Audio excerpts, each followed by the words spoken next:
remained largely unnoticed in Australia until now.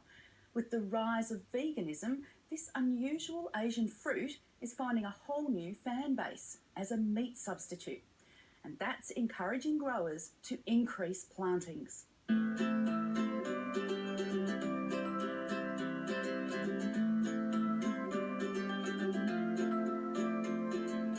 Australia's largest collection of tropical fruits grows on the Gold Coast, just on the border. Alongside the familiar are some most of us have never heard of, let alone tasted, including jackfruit. The world's biggest fruit, it can weigh up to 40 kilos. And how many kilos can one tree produce? The best we've had is close to a tonne, and that was from a big old tree, but generally a tree will produce about 300 kilos. And this orchard produces some whoppers. So you brought us a little one. Ready to go. How heavy is that? This is about 25 kilos, so, which is a big one. The biggest we've ever grown was 39 kilos, so it's a good fruit. Well, let's see what's inside. Depending on how it's to be eaten, jackfruit is picked both unripe and ripe. These are the seeds. This is a pod. This is a ripe one. It's such a sweet, delicious fruit. The taste is hard to describe, but it's said to have inspired the flavour of juicy fruit chewing gum. Perfect. Crunchy? Yeah. How many tropical fruits can you taste in that? Many. Banana, some honey, definitely some little bit of passion fruit, a little bit of pawpaw. So it really is a fruit salad. When cooked, the unripe flesh has a meat-like texture. When we're cooking it green, that is what we're cooking up, and that's what's mimicking the pulled pork as well as the unmature pods. So this ripe one, though, that is about as good a jackfruit as you'll ever get.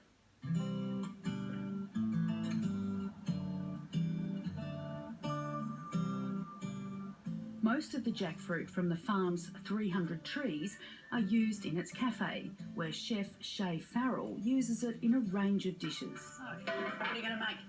We're going to make jackfruit nachos today with smoked pimento and a little bit of ginger and some garlic. Okay. So all right. Throw that in. Good. Unripe jackfruit is bland, but it absorbs strong flavours well. And the jackfruit will start to break down, and then we'll let it just bubble away. I would say 9 times out of 10, most people don't realise it's not pork. We could actually probably put it on the menu and just say nachos, beef nachos or pork nachos, and most people would probably eat it and just walk away going, that was a great nachos. It's not quick though. It takes up to 8 hours before it looks like this. On busy days, the kitchen produces 100 serves of jackfruit nachos and burgers. Some customers are vegan or vegetarian. Others are just curious. See, that's like a chunk of meat, isn't it? Yeah. Chef Farrell cooked 2 nachos dishes for us, one with pulled pork and the other with jackfruit for comparison. I don't think I'd know. I think you'll be hard pressed. And that's the visualisation thing too. When you even if you look at that piece there especially, you can see it does look like a big piece of meat. Because it can be used across cuisines, Chef Farrell says jackfruit is not coming off the menu. We're sort of thinking out of the box just away from what the burger and the nachos scenario. So I think if you do that, the longevity of the jackfruit will keep moving forward. The dish he's proudest of is ripe jackfruit and avocado ice cream. So you're pretty excited as a chef with all the things that you can come up with jackfruit? Jackfruit is endless. Due to the fruit's popularity, the farm is expanding its orchard. We're looking to plant more all the time because there's many different varieties of jackfruit, and we have a few that we like, and there's some that are becoming more and more popular, like the crunchy fruit you tried today. Most of the new plantings will produce smaller fruit of a less daunting size. There's one small one we did here, and it's called Durango Gold. It's a fruit about the size of a large rock melon. Great for a family just to buy and take home. It's not 20 kilos like this guy will be. And so I think that's probably more the future, is some of those really tasty, smaller seed selections that people can manage more easily than a huge fruit. A happy Canberra visitor wasn't worried about the size, for he knew exactly what to do with it. So you're pretty happy with this one? Very happy. Yeah. Very big and best one. It's almost look like what we get in India. Usually we don't get like that in Australia. This is almost the same size and same look. Fruit and vegetable vendor Mike Atkin buys his jackfruit from Tropical Fruit World. A market regular for 16 years, he sold his first one 6 years ago when people began asking for it. Yeah, look at this, mate. Oh, that's excellent. Yeah, that's so good. Take it, mate? Yeah, Okay. sure will. We'll load you up. You be all right with that one? Yeah. That 25 kilo one last week was really good though. And that was that an Indian family or something? No, not at all. No, they're vegans, and most of the clients are vegan or vegetarian.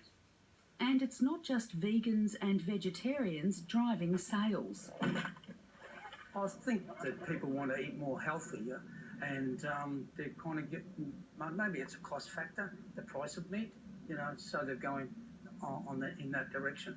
Our aim is to educate people, always have a sample there, and try to convert people over to the benefits of jackfruit.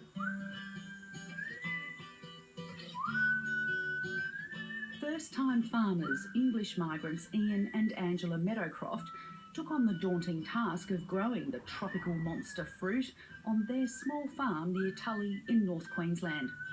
Ian, a paramedic, and Angela, a nurse, believe their cottage industry will grow. I think it's untapped at the moment. It's quite small, and we've got in this area, and certainly Northern Territory, there's huge potential for the industry to grow. All tropical fruits, but yeah, jackfruit as well. The innovative newcomer's 300-tree orchard is planted densely and trellised, as they don't want tall trees or huge fruit. You got it? Yeah. It's the second cut. And then we just let it bleed all the latex out of it. Yeah. They expect an annual yield of 2,000 jackfruit of 8 to 10 kilos in 2 years' time.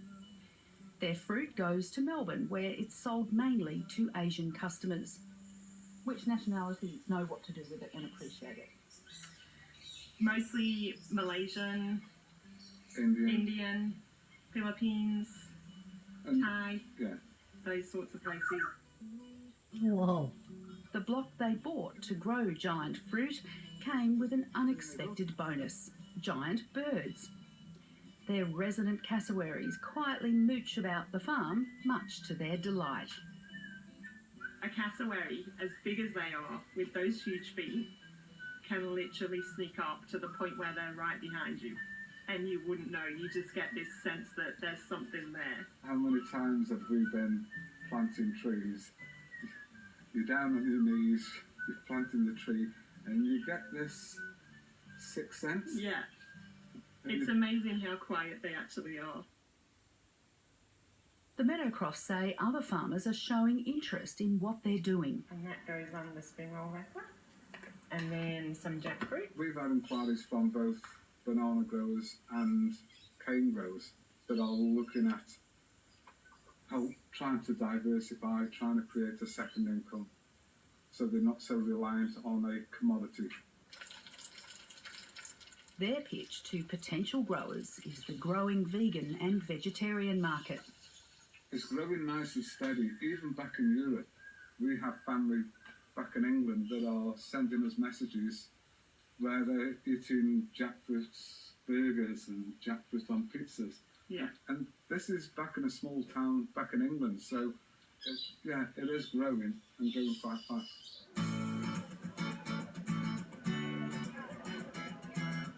In Brisbane, a vegan market which started as a once-a-month event is now fortnightly, with plans to make it weekly. I first moved to Brisbane 8 years ago. There was one shop, one restaurant, and now they're everywhere. Just in this area alone, we've had 3 vegan restaurants open within the last 3 months. And we're talking quite a compact small area, so it just shows. And now every restaurant on the main street has vegan options, when before that wasn't a thing. So it's just skyrocketing. Stallholder and caterer Brittany Taylor serves jackfruit in a variety of ways. It mimics the look of tuna in sushi rolls and the texture of pulled pork in barbecue sliders. It's one of the only plant-based meat substitute that is so versatile, really. So it takes the flavours so well. At the moment I use tin. Reason for that is obviously jackfruit is quite seasonal, as well as it's quite a laborious fruit. Getting it as a fresh, big cumbersome fruit, you got to cut through the flesh, and it's quite a bit of a labour intensive thing. And for that reason, yeah, canned is great. Brittany